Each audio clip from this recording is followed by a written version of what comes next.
ఆడదాని మీద అంత గౌరవం ఉన్నా నువ్వు కనబడిన ఆ దేవుడి కంటే నాకెంతో ఎక్కువ. తాళి లేకుండా మీరు భార్య ఎలా అయ్యారు? ఎందుకు కాకూడదు? ఈ రోజుల్లో ఎంతమంది మగాళ్ళు తాళికి ఇవ్వాల్సిన గౌరవం ఇస్తున్నారు? ఎంతమంది మగాళ్ళు వాళ్ళ భార్యలు కంటితడి పట్టకుండా చూసుకుంటున్నారు? ఎంతమంది మగాళ్ళు వాళ్ళ భార్యల కష్టసుఖాల్లో పాలు పంచుకుంటున్నారు? చెప్పండి.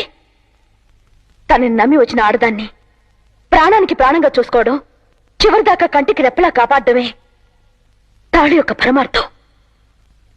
తాళి కట్టాక తల్లిలా హక్కును చేర్చుకోవాలి, బిడ్డలా లాలించాలి, తండ్రిలా కాపాడాలి, అన్నదమ్ముల్లా గౌరవించాలి. అలా ఎంతమంది ఉంటారు? కానీ రాముడు తాళి కట్టకుండానే నాకివన్నీ చేశాడు. తన ఆవేశంతో గోడలు కట్టి నన్ను కాపాడాడు. నన్ను గడ్డిపూ సోకినా భరించలేని రాముడు మనసులో ఏనాడు నా మీద చెడు ఆలోచన రాలేదు. ఓ మగాడిలా నన్ను దైవంలా చూసుకున్నాడు.